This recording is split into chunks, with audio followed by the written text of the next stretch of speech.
हर हर महादेव। आप देख रहे हैं शिव महापुराण विंदेश्वरी संहिता के अनुसार ब्रह्मा और विष्णु में श्रेष्ठता को लेकर विवाद हुआ, जो भयानक युद्ध में बदल गया। अहंकार नाश के लिए भगवान शिव ने एक अनंत ज्योतिर्लिंग प्रकट किया और दोनों को इसका छोर खोजने की चुनौती दी।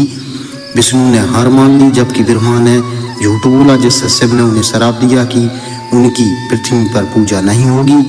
इस दिन शिव के प्रकट की स्मृति महाशिवरात्रि मनाई जाती है। इस व्रत पूजा और रात्रि जागरण से भक्तों के पाप नष्ट होते हैं और मोक्ष प्राप्ति का मार्ग खुलता है।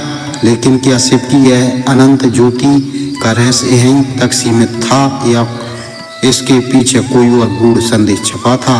आइए इस दिव्य कथा की अगली कड़ी में जानते हैं शिवलिंग महिमा, शिव तत्व और भक्ति के प्रभाव की अद्भुत गाथा। नंदीकेश्वर बोले, हे योगेंद्र, पूर्व काल में एक समय भगवान विष्णु लक्ष्मी जी के साथ और अपने सेवकों के साथ शेष सैया पर शयन कर रहे थे। वहां ब्रह्मा जी अकस्मात आ गए और उन्होंने कमल नयन श्याम सुंदर से कहा कि तुम मुझे देख कर भी अभिमानी पुरुष के सामान सो रहे हो, तुम कौन हो? हे पुत्र, तुम खड़े हो जाओ, तुम स्वामी को देखो। मनुष्य आए हुए पूजनीय गुरु को देखकर अभिमान का आचरण करता उस मूर्ख शत्रु को प्रायश्चित करना चाहिए। इस बात से विष्णु को क्रोध आ गया, परंतु उसे दबाकर बोले, हे वत्स, तुम्हारा भला हो, तुम इस आसन पर बैठो, कहो तुम्हारा मुख और नेत्र वक्र क्यों है? ब्रह्मा जी ने कहा, हे पुत्र विष्णु, समय के प्रभाव से मुझे महान प्रतिष्ठा मिली है, मैं जगत का और तुम्हारा रक्षक पिता हूँ। विष्णु ने कहा, यह संसार मेरे अंदर विराजमान है, तुम चोर के समान इसे अपना समझते हो, तुम मेरी नाभि कमल से उत्पन्न हुए पुत्र हो। नंदीकेश्वर ने कहा, इस प्रकार उन दोनों में परस्पर एक दूसरे से बड़ा बनने को लेकर विवाद युद्ध छिड़ गया। वे एक दूसरे को मारने को उद्यत हो गए। ब्रह्मा विष्णु लड़ने लगे और उनके वाहन गरुड़ और हंस भी परस्पर लड़ने लगे। उसी समय सब देवता विमानों में बैठकर उस युद्ध को देखने आए और पुष्पों की वर्षा आकाश से करने लगे। विष्णु क्रोध से ब्रह्मा जी के वृक्ष स्थल पर बाण और अस्त्र शास्त्र बरसा रहे थे। उधर ब्रह्मा जी ने भी विष्णु के वृक्ष स्थल पर घोर बाण वर्षा कर रहे थे। दोनों का भयंकर युद्ध देखकर देवता घबराए। तब विष्णु अधिक क्रोध हो ब्रह्मा के ऊपर महेश्वर अस्त्र फेंकने को उद्यत हुए। उधर ब्रह्मा जी ने भी संसार को कपाते हुए पशुपास्त्र अस्त्र विष्णु के वृक्ष तल फेंकने को उठाया। इस प्रकार ब्रह्मा विष्णु का युद्ध बड़ा भयंकर हुआ। देवता बड़े दुखी हुए और बोले, आप दोनों अजर कथा को जन्म दे रहे हैं। जैसे संकन से रचना, रक्षा, नाश, त्रिभाव और अनुग्रह उत्पन्न होते हैं, उनके अनुग्रह के बिना तिनका का भी नाश नहीं हो सकता। इस प्रकार सोचते सोचते भयभीत देवता कैलाश शिखर पर पहुंचे। शिव के चारों तरफ गण खड़े सेवा कर रहे थे, स्त्रियां पंखा झाल रही थीं, चारों वेद उनकी प्रशंसा कर रहे थे। शंकर के ऐसे स्वरूप को देखकर देवताओं को संतोष हुआ।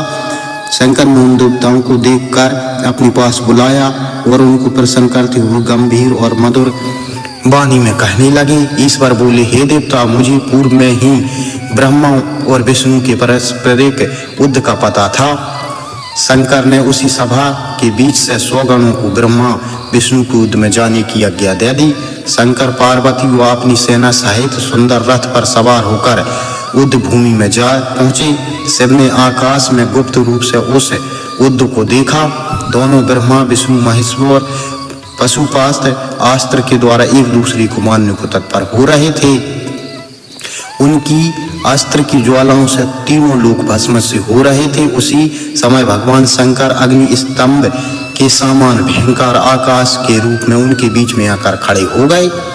अग्नि के स्तंभ को देखते ही उन ब्रह्मा विष्णु दोनों के अस्त्र भूमि पर गिर पड़े। इस आश्चर्यपूर्ण घटना को देखकर वे दोनों आपस में बोले, इसका आदि और अंत हमें देखना चाहिए। इस प्रकार ब्रह्मा विष्णु यह निश्चय करके स्तंभ की परीक्षा के लिए चल दिए। फिर सोचा, हम दोनों के मिलने पर भी यह कार्य नहीं हो सकता। इस प्रकार सोचकर विष्णु ने शूकर का रूप धारण करके स्तंभ का आदि भाग देखने को पाताल की यात्रा की। उधर ब्रह्मा हंस का रूप धारण करके स्तंभ का अंत भाग देखने को आकाश को गए। विष्णु पाताल के सब स्थानों को देखकर और खोज करते हुए थक गए, पर वे अपनी समर भूमि में वापस आ गए। ब्रह्मा को सुगंधित विकसित अनेक सालों से गिरा हुआ केतकी का फूल दिखाई दिया। भगवान परमेश्वर दोनों के कार्यों को सूक्ष्म दृष्टि से देखकर हंसे, शरीर कांपा और सिर भी हिलाया, इससे फूल गिर गया। ब्रह्मा ने पूछा, हे सुंदर पुष्प, तुम क्यों पड़े हुए हो? तुमको पहले किसने धारण किया था? केतकी पुष्प ने उत्तर दिया, मैं इस अप्रेम भगवान के स्तंभ के मध्य भाग से गिरा हूँ। मुझे गिरे हुए अधिक समय हो गया है, मैं इस स्तंभ का आदि भाग नहीं देख सका। तुम इसके अंत के देखने की आशा को छोड़ दो। हे केतकी फूल, तुम मेरी इच्छा को पूर्ण करो और विष्णु के सन्मुख यह कह दो कि ब्रह्मा जी ने अग्नि रूप स्तंभ का अंत देख लिया है, और यह भी कहा, आपत्ति काल में असत्य बोलना भी सत्य होता है। धर्म शास्त्र की आज्ञा है। ब्रह्मा क्लीब के सामान बातें बनाकर विष्णु से बोले, हे विष्णु, मैंने स्तंभ का आगे का भाग देख लिया। यह केतक का पुष्प इस बात का साक्षी है। केतक पुष्प ने विष्णु के सामने ब्रह्मा के कहे असत्य को कह दिया। उसी समय ईश्वर मूर्ख ब्रह्मा पर प्रहार करने के लिए अग्नि के लिंग से साकार रूप से प्रकट हो गए। स्वामी को देखकर कांपते हुए हाथों से विष्णु ने उनके चरणों में प्रणाम किया और कहा, भगवान ईश्वर, आपका शरीर आदि और अंत से रहित है। मोह बुद्धि वाले इच्छा करने पर भी आपको पा नहीं सकते, अतः हे करुणा के सागर, आप प्रसन्न हो जाओ। ईश्वर ने कहा, हे वस्त विष्णु, मैं तुमसे प्रसन्न हूँ, क्योंकि तुम ईश्वरी भाव रखते हुए भी सत्य बोले। इस प्रकार सत्य से प्रसन्न होकर भगवान शिव जी ने देवगणों के देखते देखते अपनी प्रभुता विष्णु को अर्पित कर दी। नंदिकेश्वर बोले, ब्रह्मा जी के क्रोध होने पर भगवान शिव ने भूहों के मध्य से भैरव नाम की एक शक्ति उत्पन्न की। उसके उत्पन्न होते ही शंकर से कार्य करने की आज्ञा मांगी। इतने में ही शिव ने आज्ञा दी कि तुम तलवार से ब्रह्मा का पूजन करो। आज्ञा पाते ही भैरव ने ब्रह्मा के सिर के केस जा पकड़े। ब्रह्मा थर थर कांपने लगे। भैरव ने मिथ्या बोलने से ब्रह्मा का 5वां सिर काट दिया। भाई अन्य सिर भी काटने को तत्पर हुए। उसी समय ब्रह्मा ने भैरव के चरणों में प्रणाम किया। विष्णु ने भी रोते हुए बालकों के समान शिव जी के चरणों का आश्रय लिया और कर जोड़कर प्रार्थना की, हे ईश्वर, ब्रह्म में ही आपने कृपा कर इन्हें 5 सिर प्रदान किए थे, अतः इन्हें क्षमा कीजिए और प्रसन्न हो जाइए। शिव की आज्ञा से भैरव ने ब्रह्मा को छोड़ दिया।